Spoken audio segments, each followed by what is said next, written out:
Crashing on the run, the hunt has just begun.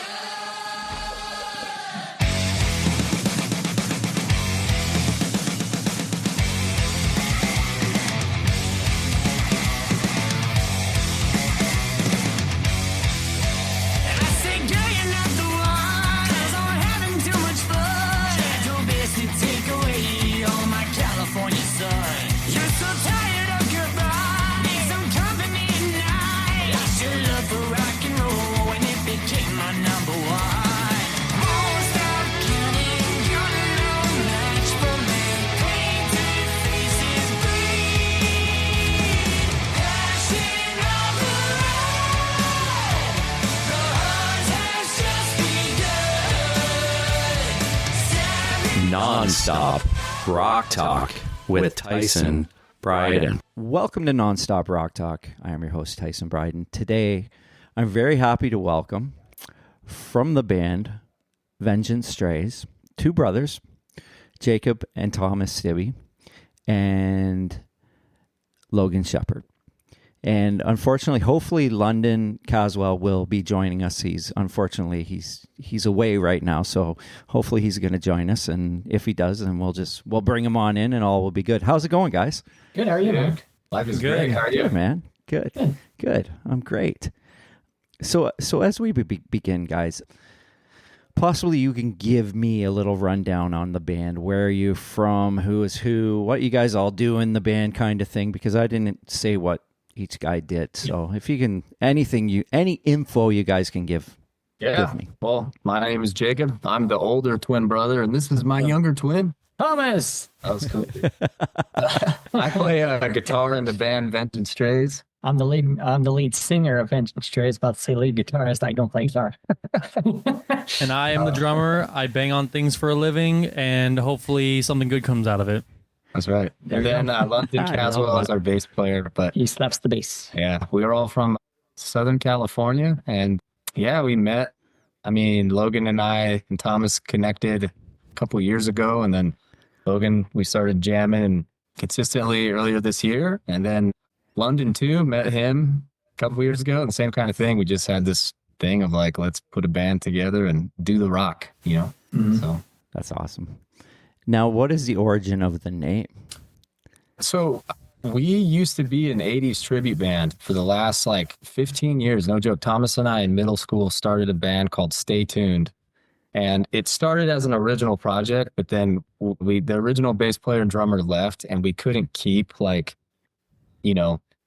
same guys in. So we had a rotation of people coming in, and we were like, let's just, do cover songs. And we noticed that cover songs paid the bills.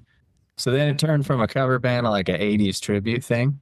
And yeah, I've been doing that For 15 years. Yeah, and then, almost 15 years, actually. Wow. yeah, and then we took a break from it in 2019, and then in 2023 brought it back, and we never thought we'd do it again. And one show turned to like 65, and Then the year after was like 30. yeah, we did a ton. Yeah. But we headlined Whiskey A Go Go and like headlined Viper Room, headlined places in Vegas, and we just kind of Cool. started noticing that like the people that were coming, obviously they loved the catalog of music we're playing, but they also were just fans of ours. Like one time we did a Halloween show and people came dressed as the band.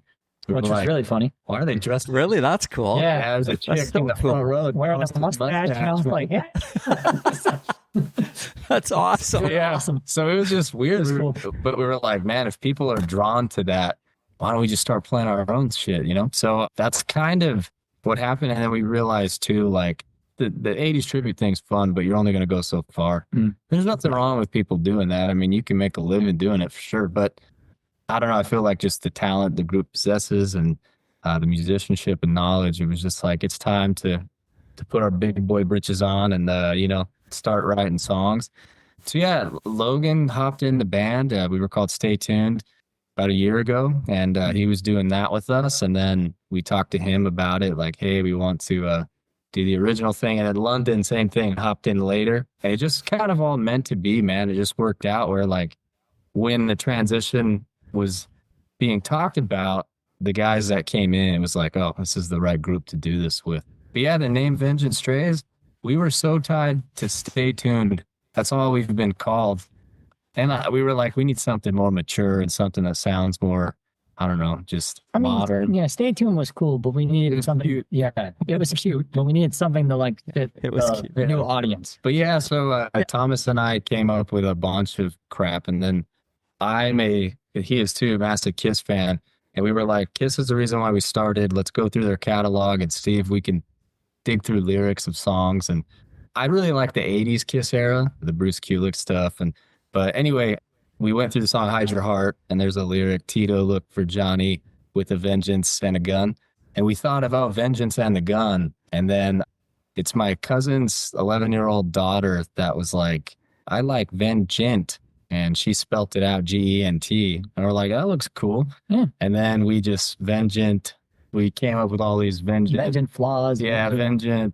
Checking our wreck, Vengent rack. Vengent rag, Vengent city. Yeah, we were like Vengent dudes, just be stupid. But then we said Vengent Strays. I think Thomas picked. Yeah, it's straight. And then honestly, I was like, dude, we just got to lock in a name. We spent like a month searching for it. It was so So we long. text Logan, this is the name. And he's like, oh, cool. And then 2 days later, just kidding, this is the name.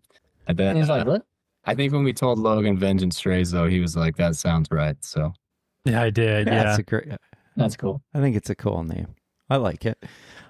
I mean, getting back to what kind of, and I'm sorry to do this to you guys, but I'm kind of curious, what kind of stuff were you guys doing in the 80s tribute?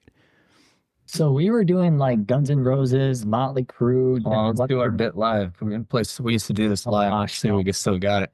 You're going to be hearing songs tonight from bands like Motley Crue, Journey, Aerosmith, Def Leppard, Twisted Sister, Poison, Warrant. and many, many more. Dude, we played Autograph. We tried Dawkins. Did you? Yeah, so we were doing the more Cool. Sunset Strippy stuff, but then Yeah. we would get hired for like corporate parties, and then we would do the Lover Boy and Frankie Goes to Hollywood stuff and all that. Which Frankie Oh, Goes to yeah, Hollywood, okay. That was my favorite thing. Duran. Duran. But, Wow. but most of it was all like, I mean, we tried like Winger. Yeah. Shoot, I mean, yeah, it was all just 80s rock stuff. I mean, Motley was fun. Motley was really cool. Ozzy. So, but yeah, I mean, it was funny. Turn Up the Radio became a hit with everybody Yeah. too. And it was kind of cool because we had a younger fan base that honestly didn't really know the songs. So we Oh, really? were No. doing a residency at a country bar, and our audience was all like college kids, and they knew the hits, but like they didn't know Down Boys by Warrant or No. you know, certain, but it was cool that we got to introduce that. And then they discovered a sound and like a soundtrack really that like, you know, they didn't know was cool. And like, it was interesting. Just like I remember somebody being like, turn up the radio. They're like, I haven't heard that song before. That's one of, and then sometimes they would think we wrote it. Oh, yeah. It was so funny. Like people would come up and think, you know, a Skid Row song was ours. And we're like, no, that's check out the band Skid Row. That is funny. Yeah. I just had Steve Lynch from Autograph Heck on. yeah. Oh, dude, very cool. Yeah, Turn Up the Radio. Yeah, that he's- guitar solo is one of the best written. The hardest one, too. Yeah, I would always tell him Well- at shows, I'm like, I dude, can't do it. I'm like, I you can't. Yes, go. Do it. Well, we were just talking about his that's what we got into the conversation of how, because he wrote a book, and that's what we were talking about his 8-finger technique and how he came up with it. He was at GIT, and it was so cool to get to like pick his mind about it, because it's such a cool thing, right? That's Like, simple. Logan, what were some of your favorite tunes that we do being on the drums? My favorite tunes? Shoot, I mean, that's such a hard question because like I love the originals now. I think I've heard Passion on the Run like over and over and over and over again because like we shot a music video for it, and even now it still doesn't get old. God, I loved Over the Mountain so much. Oh, that one was just that's a that cool drum that drum. one was from the just beginning. so fun yeah, to that play. Lee Kerslake, yeah. Dude, you Okay. killed that one too, Bro. So I That appreciate it. Bill is freaking sick. Yeah, that is Oh a my god, killer what was song. the? I'm losing my mind. The Bruno Mars one that we did, or the Bruno Mars feature. yeah. Whoa. yeah, so that's a random plot twist. We played Yeah. Mars and Chris Stapleton, and I can't remember the other artists in it. I think that one was actually. I think that and Over the Mountain were like my top two. Those are Yeah. Bruno, they did a rock song a few years ago, and we were like, let's just cover it. This is when we were kind of slowly leaning into the transition of we started playing originals live, and then it's a song, it's titled Blow. And they did a rock song that kind of just, I don't know, went under the radar. And it's got like a very Zeppelin style riff and progression, and it's pretty cool arrangement, but we make it sound more like us. So It sounds a lot of super fun. cool. That's cool. I mean, you were talking about the Kiss stuff, and you're a big 80s Kiss guy. Like, that's when I discovered Kiss was in the 80s. And, like, my first, well, Destroyer was the first tape I got, but the next one I bought was Animalize. Oh, wow. And so, yeah, so... Animalize Uncensored, man, the video. Right, yeah, which was cool, too. And then I mean, which 80s album... Kiss album, we'll just ask that, get that, is your favorite one? Oh, Lord. That's tough. Man, I really liked Hot in the Shade, honestly, but Crazy Nights had all the like more AORE style, like feel good songs, like Turn on the Night and all that crazy night. Reason to Live was insane. I like No No No was always one of my favorites. Yeah, I just, I loved, and then all the live stuff too. Bruce, I just like, so I was obsessed with Ace and like his playing, and then I got into Bruce, and it was like, oh, I felt like he had the shred and like bluesy balance, Yeah. He just played really tasty, man. And all the live stuff sounded so good with, such a good player. And then Eric Carr too, and Singer, when, he came in too, but both incredible drummers. My favorite Kiss record's Revenge, which would be the 90s, but still non-makeup. Which is an awesome album. Yeah. I mean, and Bruce really played well on that album. Yeah. He kind of, Gene even said it in Extreme Close-Up that Bruce kind of came into his own on that album. He kind of developed his own type of thing. Yeah. Oh, man. It's unfortunate. That record from top to bottom is just so good. Yeah. So Logan, I'm just curious about, like we were talking about drummers and whatnot, what influenced you to play? Like, who are the drummers that you admire? That's a good question. My favorite drummers, well, I'll start by saying I got into music through my dad. He plays guitar, and yeah, he's the one that inspired me to really go at this whole music thing.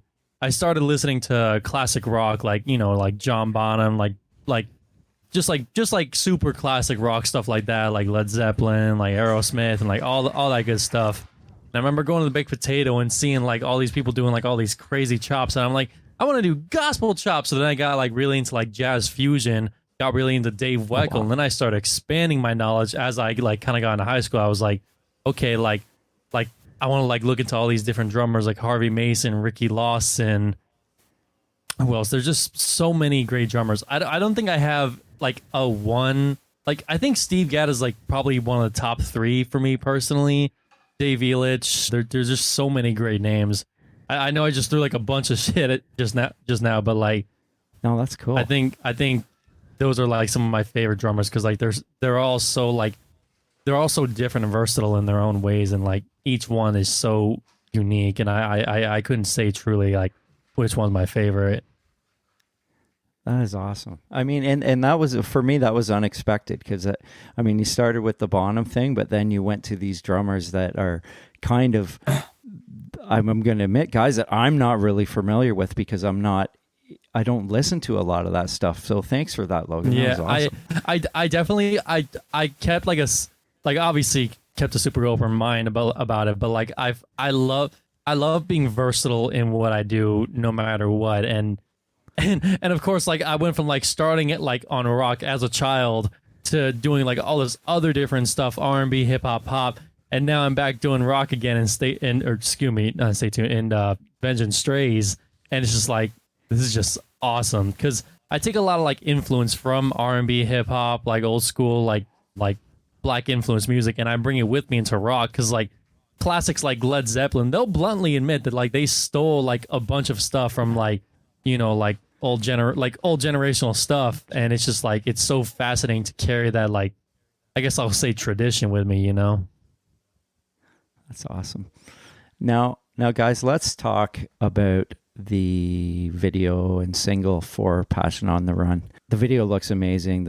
I love the song, by the way. A little bit of it in me was hearing more, and I might be wrong on this, was to me it sounded a little bit more European than North American, to be honest with you. That doesn't surprise me hearing that. So that's funny. That's cool. I mean, I've been listening to the band Shiraz Lane a lot. They have a new album out. I don't know if you guys are familiar with them. They're from Finland. Okay. We know a lot of Sweden bands. So we were friends with a bass player that used to be in Stay Tuned for a little bit named Victor Broden, and he's in a AOR band out of Sweden named Transatlantic Radio. And he's introduced us to so many Swedish rock bands. So many of them. Dude, the thing is that I noticed with the Swedish stuff, or just like the European stuff, their melody choices and the choruses, they're so big and well produced. Yeah. So yeah, it's kind of funny that you say that, because Victor was a part of us. You know, we were starting to do the songwriting stuff. We'd send him things, and he would tell us some ideas or different things. And so I think just some of the European stuff got in there. So yeah, that's cool. That's cool. I love that. So as soon as I heard it, I was like, oh, I kind of hear that, which was great. So I mean, tell me about the video itself. It looks really cool. I guess it was done in a factory where they used to, what is it, dialysis machines? Yes. There was like, I watched that video and I was like, oh, this is cool. Dude, yeah. So we have a friend, Thomas and I, that we went to high school with, named JT Clemente. And while we were in high school, you know, we were trying to do the music stuff. Stay Tuned's doing shows, and he became a videographer, and he was taking video classes. And then out of high school, we each kind of just branched in the professional landscape in the industry. And he started touring with the artist Logic, who's a huge rapper. And he directed a couple documentaries for him and did a lot of the music videos and whatnot. And then anyways, we reached out to him like, hey, you know, do you want to do something with us in our hometown? And he was really stoked about it. So we did something with him years ago, but we were like, I know we've gotten way better collectively, so let's do this right. But yeah, we had initially we were going to do it in an abandoned airplane hangar, and it looked really cool. It had a more like 80s. The floor reminded me of, have you seen the movie Teen Wolf with Michael J. Fox? Yeah. It looked like the basketball gym. It was very like 80s. Oh, okay. Yeah. But it was an airplane hangar, which was weird. Yeah. But it was super 80s and like gross looking, but not gross enough. As weird as that sound. And initially that was going to be a spot, and then the owners wouldn't approve it last minute. So we were like, shoot, we got to go somewhere else. And our buddy was like, hey man, there's a abandoned factory that I know of that's just like, I know the owner, and he's just storing non-functioning dialysis machines. And we're like, all right, let's go check it out. We walk in, we thought it was shit. And then the director's like, this is going to be so cool. So then we spent a day moving machines to clear spots for us. So the building is huge, man. It's 3 stories. And wow. Yeah, and dude, a lot of those machines haven't moved in 40 years. So trying to move them was not fun. But anyways, we clear our spots out, and then I did the video in there, and then we kind of just gave JT free reign on what to do. And we really said, you know, Thomas is the front man in this thing. I want him to come off like, you know, like almost have that commanding pro wrestling image. You know, I was like, make him look like a rock legend. And he was like, I got you. So it's funny. So we just gave him the free reign on telling us what to do, and we did it. It was a lot of fun. That's awesome. I mean, I watched the behind the scenes, and I saw your dance too. Oh yeah, dude. That was great. That was awesome. That was fun. Dude, he does that shit on the daily, man. Oh, I Who do. he is. That's what's so funny about Thomas is on stage or in the videos or photos, he's got the Jason Statham vibe, and then in real life, he's a dork. So I am a dork. Right. That's funny. No, that was good. Am I correct? The drum track was done by Fred Curry? Yeah. On that song? Yeah, it was. So With Cinderella? At the time when we recorded it, that song was recorded over a year ago. So we actually we have several songs recorded. We've been just trying to figure out. We almost released them as Stay Tuned, which we're happy we didn't, to be honest. But anyway, we recorded 2 songs at Dave Grohl's studio, and then we did 2, and that was in 2024. And then we did January of this year, Passion on the Run, and another song. But at the time, I think Logan was doing something, or I can't remember, but we needed a guy just for that because we couldn't reschedule the date. And the guy who mixed it and engineered it, Barry Pointer, he works with all rock names. He does all John 5 stuff. So John 5, yeah, I saw that in, in the bio. Which he is was cool. like, I'll bring in Fred, and Fred came in, and it was really cool. He killed it, and it was an honor that he wanted to do it, because Fred, I guess he hasn't played on a lot of like band stuff, you know. He does a lot of big gigs and stuff, but it's all like composition for film and scoring and things like that. But it was an honor that he thought this was good enough to be like, I want to take time out of my day to go do it. So it was fun. Yeah, Cinderella was actually my first hard rock show no way. in 1989. Wow, that's I was cool. like I was a teenager. Yeah, it was Cinderella, White Lion, and Tangier Wow. in Toronto. Yeah, it was awesome. Dude, White cool. It was Lion, like- good band too. Yeah, they were killer. They were great. It was a great show. And Cinderella had, like, during long cold winter, had the snow falling in the middle of August in Canada. I mean, it was summertime in Canada, so it was great, man. Lots of memories. I've seen Cinderella quite a few times, and I mean, he's always awesome live. So that's when I saw that, it I was thought pretty that was really cool. surreal. We have a weird Cinderella connection. So Thomas and I in middle school, Oh yeah.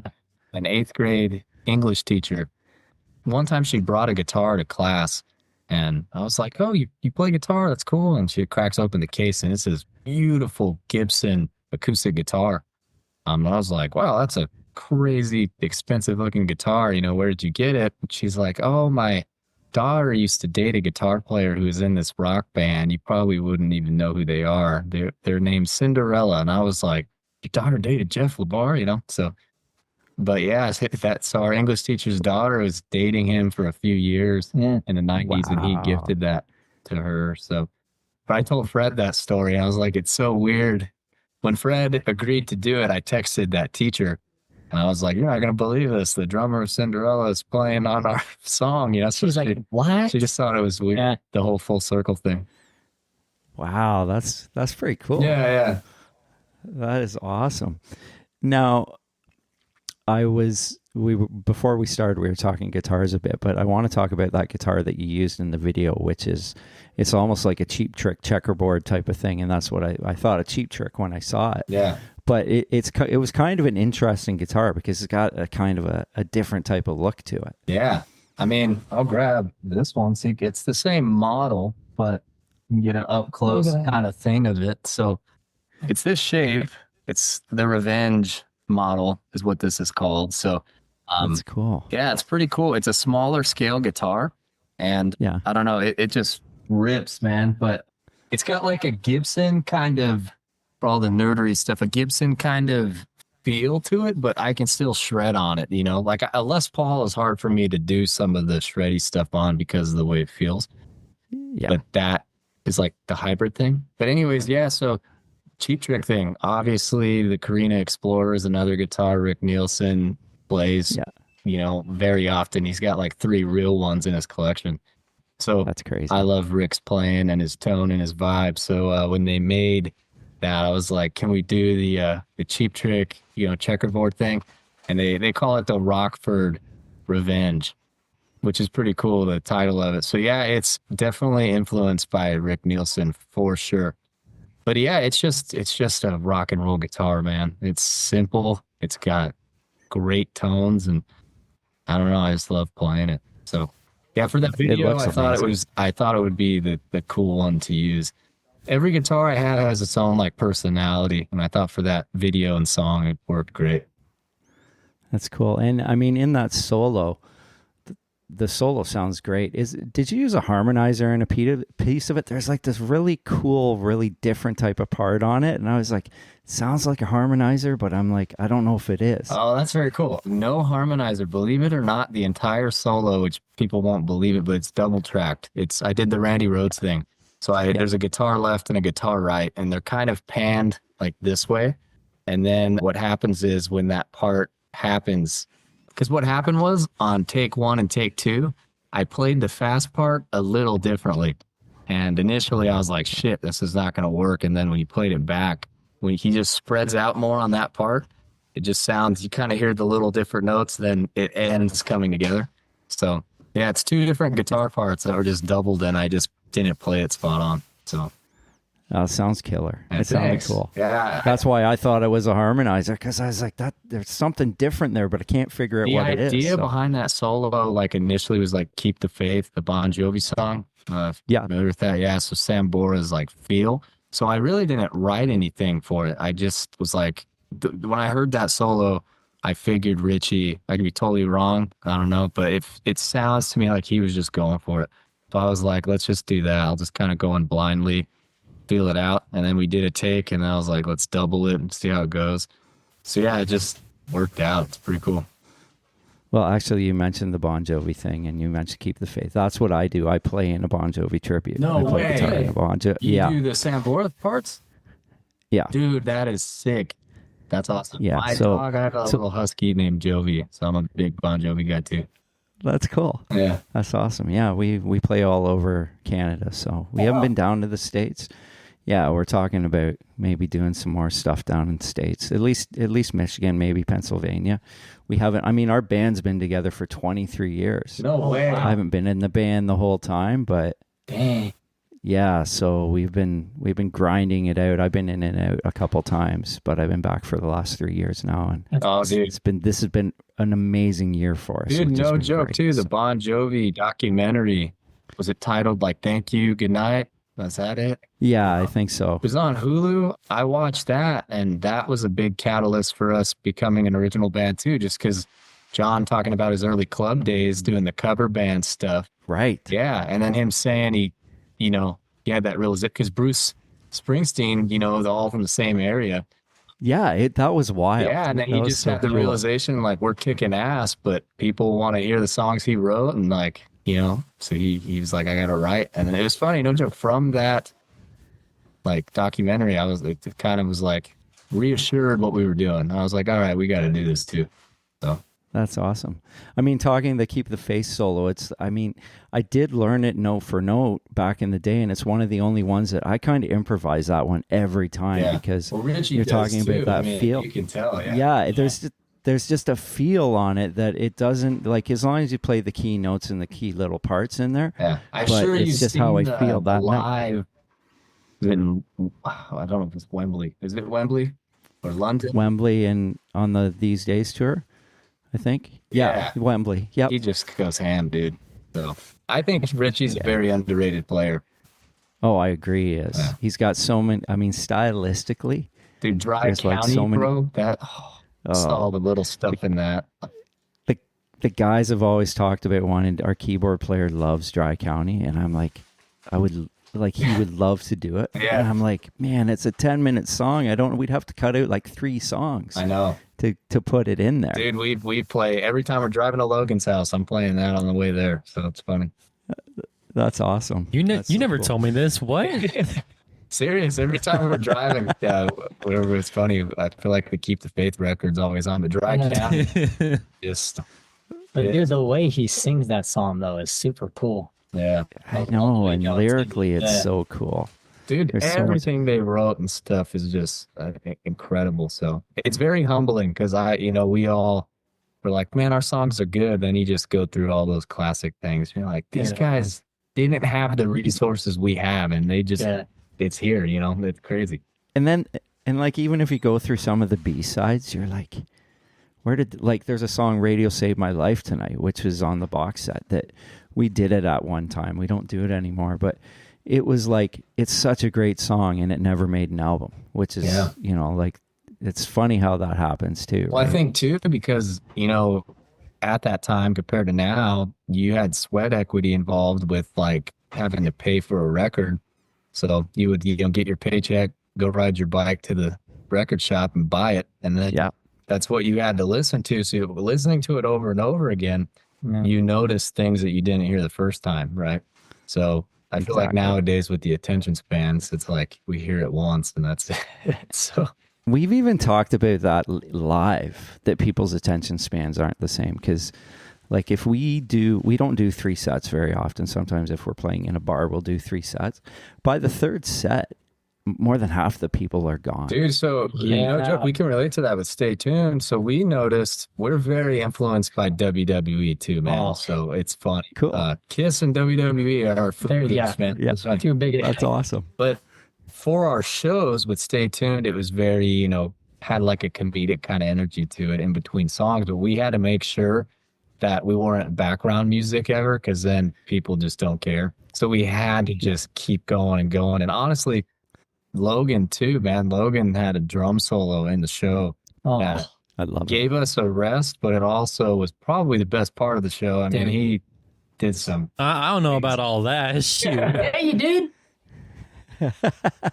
I still remember that one time you gave me that drum solo. I was like, okay, like I was like, what, 3 minutes in, something like that, and like I was starting to wrap it up, and then you were like, no, keep going. I was like, okay, like I'll keep going then, I guess. It's like no one's ever said like to do I know. that I before, think it was funny. I know you were trying to end it like 4 different times. But we're like, no, keep going, keep going. Was it 4? Yeah. Logan, I feel bad because I hope you're not feeling left out there. The questions that I've been asking, I feel bad. I hope I haven't been leaving you out of the conversation. Oh no, you definitely haven't. Okay, cool. I just want to make sure of that because we've been talking all this Bon Jovi stuff and whatnot. So Oh, I'm chilling. This is fine. I'm here. That's what he's used to doing on stage, because he's in the back.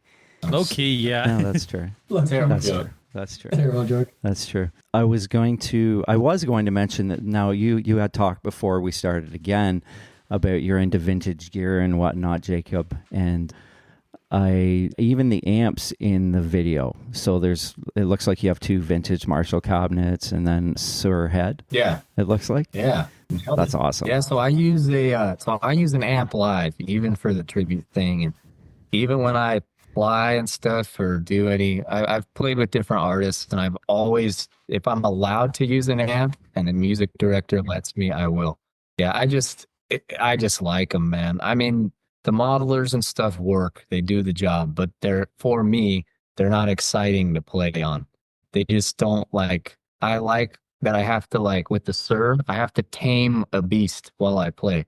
There's noise trying to cut through, and I have to, really make sure my guitar and I are in synchrony to fight this amp the whole night. So yeah, it's a Plexi circuit, but it's based on Eddie Van Halen's Plexi. There's a Variac built in there. So yeah, so I run it usually with the Variac, which cuts the voltage down and then kind of gives you that sag and saturation. And then I time the thing. Everything's on 10. So usually I put the bass, I'll put that at 4, and just so it doesn't get all flubby. But anyway, it's not a very high gain head, which is honestly even better. It's got without a pedal, it's a very AC/DC feeling. And then I put Phil X, a guitar player, he gave me one of his overdrives, and I use that, a PXO pedal. It's from J-Rockin'. It's an overdrive and a boost, and I use the boost as the overdrive and the overdrive as a boost, so I use it backwards. But I use that in front of the head, and then I run cabinets too. So the first cabinet, I think that was on top in the video, they're both straight cabs. I like straight cabinets, the B ones. That one was a cab that I actually put together myself. Really? Oh, that's cool. Yeah, so I bought a carcass online. It's a 80s box from the JCM 800 era. It's like an 86 or something. But it was empty. And my girlfriend bought me, she knows I'm into all this stuff, for Christmas a few years ago, a couple vintage early 70s. Yeah, the greenback speakers, pre-roll. No way. Yeah. That's cool. I was so stoked, and then I ended up on Craigslist finding a pair of blackbacks from the 70s too, and yeah, so I got those, the blackbacks and the greenbacks, and put them in an X pattern, and that's my go-to cab. That's the cab that recorded "Passion on the Run" that you hear. But then the other cab is a '83 Marshall with G1280 speakers with bass cones, so it's very thumpy.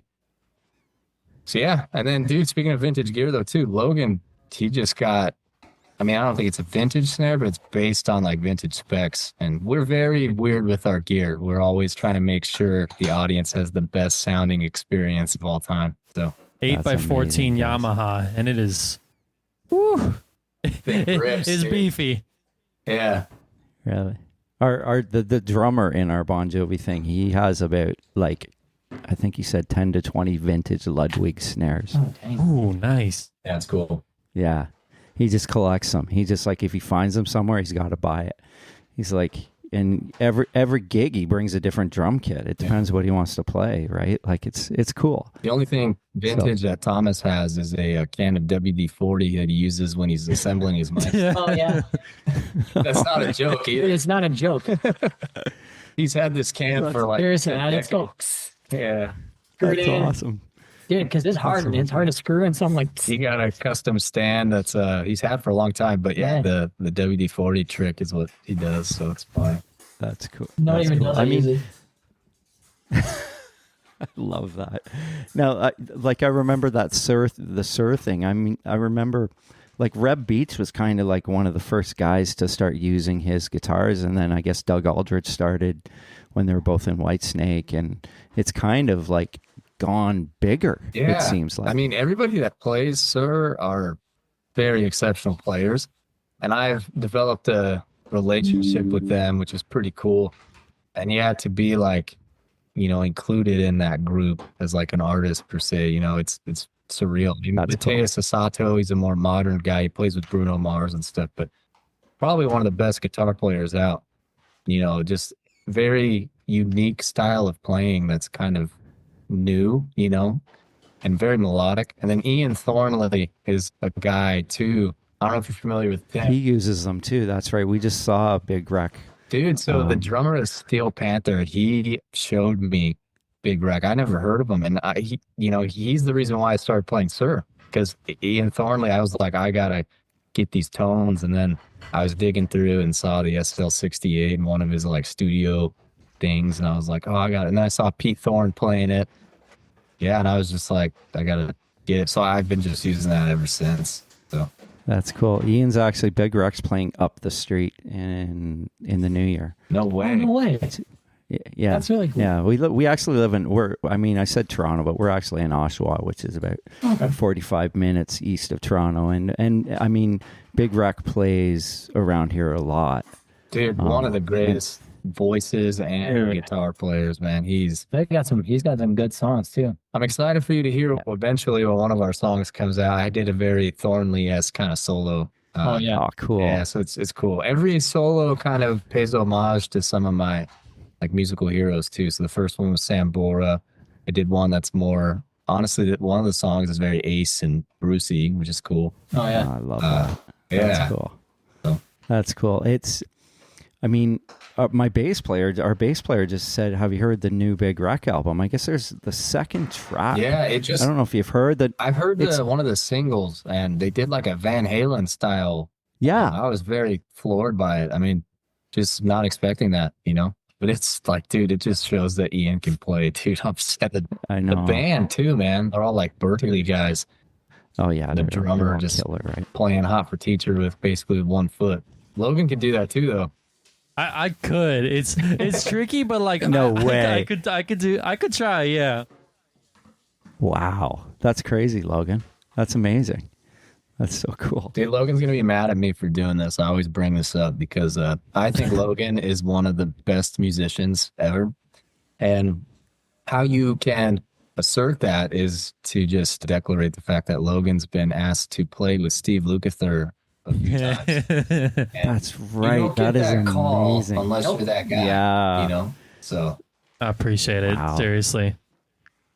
What's that like, Logan? What was that like?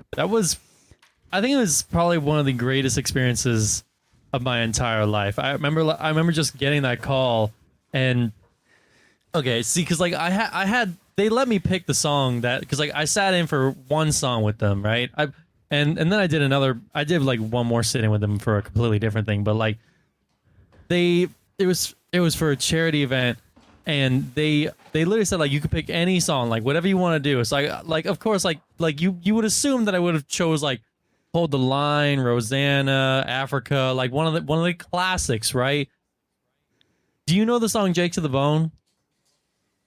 I do not. It's one of their like gonna have to it's look one of it their up. like underground songs. It switches to Okay. like 7/8 from time to time. It's like it's like super wow. complex. It's like literally like jazz fusion. It's crazy. Yeah. And I used to play that song religiously as a child.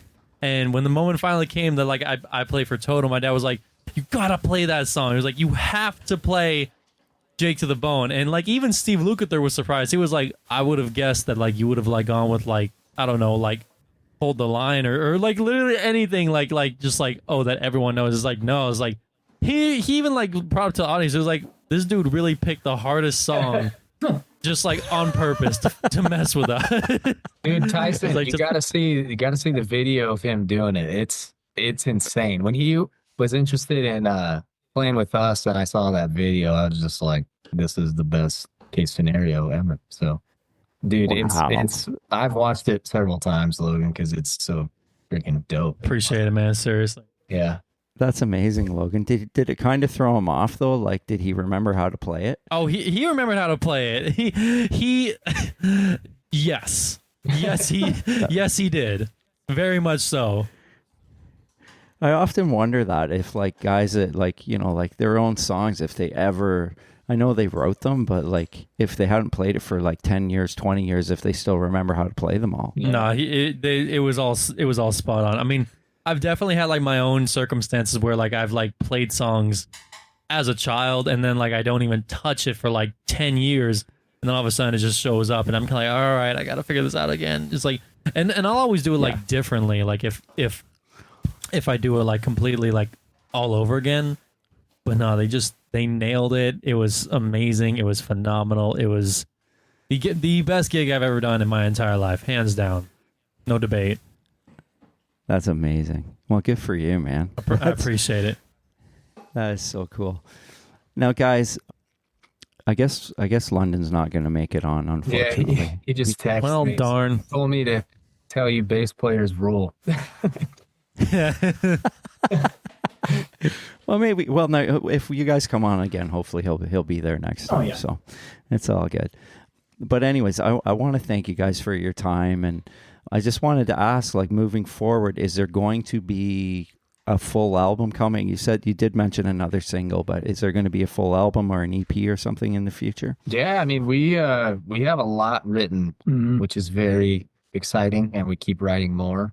But yeah, we've been going back and forth on whether we just do an EP or an album. My heart wants to do an album because I'm like an old soul, and Thomas is too, and Yeah. London as well. London is also just, you know, him not being here. I wanted to shout out that his songwriting ability too. Passion on the Run was brought to us from him, and he just comes up with really good stuff. So together with Logan and all of us, we get in a room, and it's pretty corny to say, but magical. So Yeah. so we just want to get all the songs out because it's really exciting, but we Can't wait to might hear them. do, I think what we're going to do is a song at a time with the video and That'd be just cool. kind of Yeah. promote that. But yeah, next year we're going to be releasing quite a few songs. We'll see if it ends up becoming an album when they're all out. Yeah, we're very excited about that, and I cannot wait for people to hear the rest of the tunes. We wanted to get one out honestly sooner, but due to the holidays and stuff, we're Yeah. like, we'll wait. So yeah, we'll probably do once a month, you know, coming in like March. So song and video. And yeah, we're doing 2 shows next month with the band Letter Kills. We're opening for them. First show is Wednesday, December 17th at the Constellation Room in Santa Ana, California. And then Friday, the 19th of December at the House of Blues in San Diego. So it'll be cool to play our songs live, and you know, we won't be wearing spandex this time because we're not in the 80s thing. So No spandex? No. Well, I mean, I was going to say, hopefully one day I'll be able to, I would prefer to go to the record store and buy it, but hopefully one day I'll get it in the mail and get to put it on and listen to it. yeah, So, no, we're I gonna look do forward to physical that. copies when everything, all the singles are done, and it becomes a collective like body. We'll probably end it with like 2 different singles coming out at the same time or something, and then we want to make for sure a physical thing because Yeah. that's what is like the coolest thing versus, you know, playing them on these guys. So Yeah. Well, I wonder, Logan, I mean, is it like your dream to maybe do a cover of that song on the album, that Toto song? Of the Jake to the Bone? Yeah. You just he put an knows I'm idea in not my talented head. enough to play it. You can say it. It's okay. You can say it. You no, because like you just put that idea in my head. It's funny you say that. My biggest video ever. Have you seen the movie Whiplash? No, I don't know if I have. It basically like it's a really big movie about like this like jazz drummer, but like there's this one song in the movie Caravan, right? I mean, Caravan's been around forever, just to clarify, but like they included, there's like so many different variations of it, but this specific version of it, I did a cover of it, and it's my biggest video to date with like 2.5 million views. And I remember doing it when I was just 16, like getting it like note for note, making sure it was like absolutely gridlocked to the original, like just like solid to the original. And I guess in short, you just put another idea in my head. You literally did. So thanks. Sorry, man. Sorry, guys. Yeah, I know. It just kind of, it was just off the top of my head. I just thought that would be cool. Homework now, man. Yep. That's a really good idea. Oh. That's a really good idea. Well, that's awesome. Well, guys, I want to thank you, and I wish you guys the best of luck, and I look forward to hearing more songs. I'll be looking for those, and Dude, thanks so much. I just want to fly out with Thomas and Logan and come see your Bon Jovi show. Yeah, that'd be fun. Oh, that'd be awesome. Yeah, no, we love that Yeah. kind of stuff, dude. That's Yeah, sick. no, that'd be really cool. Cool. Are you guys all on Facebook? Yeah. Okay, I'll send you guys a friend request, then you can kind of keep up with the Bon Jovi stuff. Yeah, that'd be awesome. Maybe we'll make it down there one day. You never know. Dude, that'd be cool. Dude, you guys would do well over here too. Oh, It's yeah. just a matter of getting out of here or getting out this way. But if you do, I would love you'd be to. able to do a lot. I could send you info on stuff to go do. So Okay, that'd be awesome. Yeah. Yeah, that'd be great. Okay, well, we'll keep in touch, and you guys have, I guess it's still afternoon there. We're almost into the night here, so, but you guys have a great evening, and hopefully we'll talk again. yeah, Appreciate it. yeah, you rule, man. Okay, right on, guys. Take care. Take care. Cheers. Okay.